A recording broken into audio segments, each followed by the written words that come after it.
Now I know Greasy, Grimy Green Bay Packers fans are chirping, they're just getting after, talking a bunch of ish to their Vikings fan friends, as well as definitely in our comments. But see, I always look at it like, Packers fans are watching our videos just to talk junk in the comments that I don't really read. It's just like,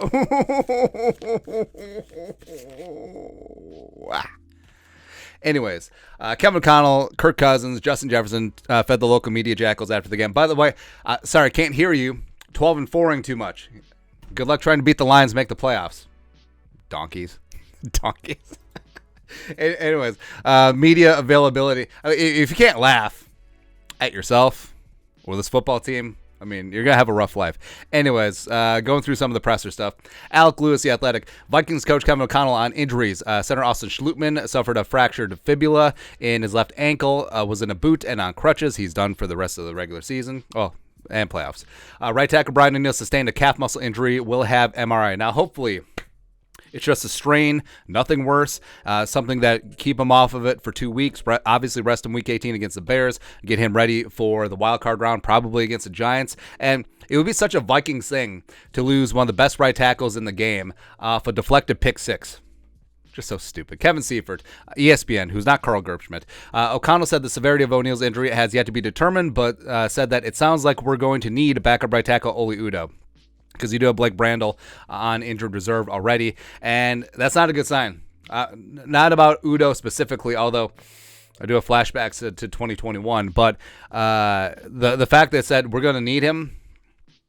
Now, hopefully O'Connell was talking about week 18, where it would behoove the Vikings to rest most of their starters since they're basically pigeonholed into the 3 seed, since the Niners do control their destiny for the 2 seed, and they're hosting Arizona. And David Bling Blang Blau is going to be starting at quarterback. On Bradbury, hopefully we get him back at some point. Yeah, so Schlutman down. We'll get to Chris Reed here in a sec.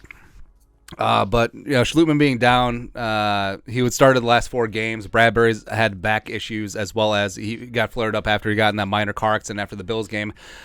I mean, you win, universe. I mean, the universe has a sense of humor where all of a sudden we're missing Garrett Bradbury. We love him and we need him.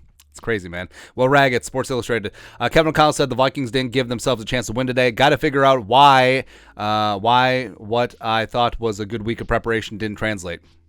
All right. It does just seem like the Vikings always have these emotional hangovers, doesn't it? Where you look at the games where the Vikings have gotten blown out. All right, so you got blown out by the Eagles right after the Packers win. You got blown out by the Cowboys right after the Bills come from behind win. You got beat by the Lions right after that Jets goal line Stan Cambezy win, and then you got beat by the Packers right after that Giants 61-yard field goal win.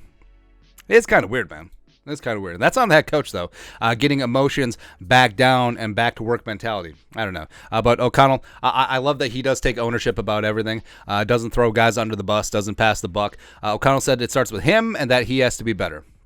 And Thomas and Pioneer Press. O'Connell said the Vikings have great leadership, but spoke of having to handle adversity better. Now, I think this team has handled adversity relatively well this season. Close games, come from behind wins, etc. But this is a little bit of a shot.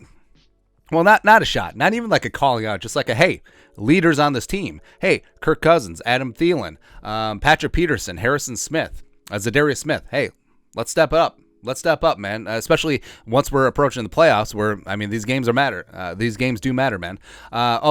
Cleat gate. This is my favorite thing. So on the bottom, Thompson. Coach Kevin O'Connell said some guys switched to cleats after they were sliding around on turf early, and you saw it. Justin Jefferson on the sideline switching over to cleats, and there was some slippage. I mean, some guys just completely fell down. Jefferson falling down resulted in that second interception of Kirk Cousins. And Andrew Kramer, so someone chimed in, wait, didn't somebody tweet earlier that the team had notes on their lockers saying to use 7 studs? So that's those are the cleats with the large, like screw-in cleats that you need for money tracks and stuff like that. 7 studs from the start. Why didn't he do that? They did.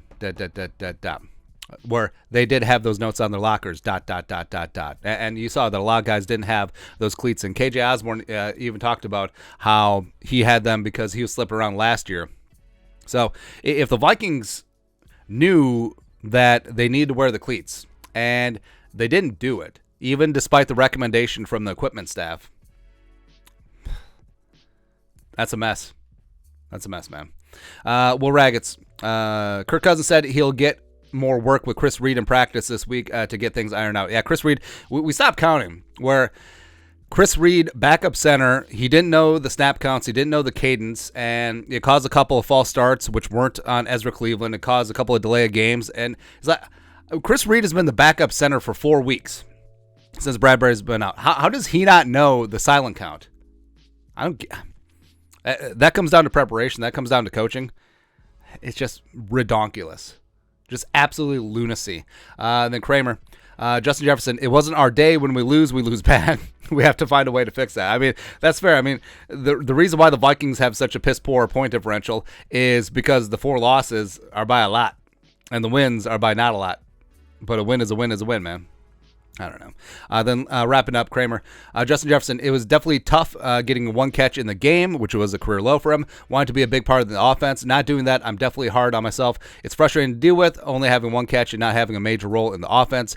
And they talked about Jar John. A lot of nothing really. He just was talking and blah, blah, blah, blah, blah, blah, blah, blah. He did say that Jar probably should have had a flag, doing the gritty right in his face, which in terms of unsportsmanlike conduct, like isn't that like ground zero? Like Jar's probably going to get fined, but that doesn't help the Vikings in the game anyway, but it's whatever. And also, I like that Jar Alexander is like, hey, I shut down Justin Jefferson, even though they shadowed him with his safety help, and they're bracketing and doubling him every single play, but it's what it is. Anyways, obviously not the result that the Vikings wanted, but they're still 12-4, still going to be hosting a playoff game. And the Packers, hey, congratulations. Good job on winning your Super Bowl, bro. There you go. But your thoughts are thoughts. Kevin O'Connell, Justin Jefferson, Kirk Cousins, talk to the media. Let us know your thoughts and our thoughts in the comment section below. Subscribe for daily Vikings takes. Once put the work, put a little something in the Venmo, but to next time, Skol, production value.